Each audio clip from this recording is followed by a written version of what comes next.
there is, I don't think you can actually call it a cadenza. It's like a segue.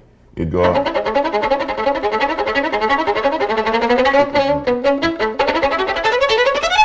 The cadenza actually, if you want to call it that, is almost an introduction to the movement.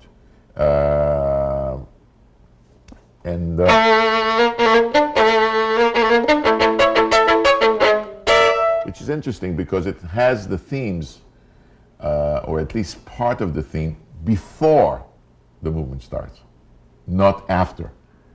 In other words, so it's like, so it goes. And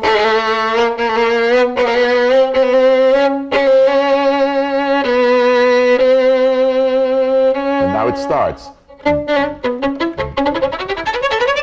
So what it's introducing us is that little ta-ta-ra-ram, ta-ta-ra-ram, ta-ta-ra-ram.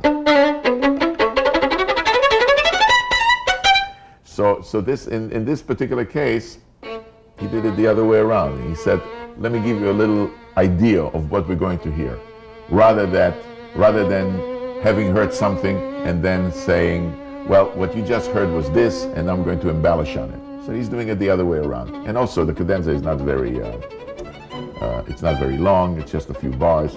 So the form is totally different, obviously, a bit later than Beethoven. It's one of those pieces, unlike somebody like Paganini or Sarasate, that wrote their own pieces. Tchaikovsky, in the end, he had to rely on the advice of violinists to see, whether something lies well on the instrument or not. I always find that Tchaikovsky is still extremely uncomfortable, no matter how well you know it. It's not as, doesn't lie quite as well for the instrument that's, let's say, a Paganini concerto or Wieniawski or any of these concertos that were written by violinists themselves. But it's like all Tchaikovsky music, it is unpretentious, it is sunny, and melodically it is so rich and beautiful. It's very difficult to describe what lies well for the instrument and what doesn't lie well for the instrument. It's a question of degree of comfort.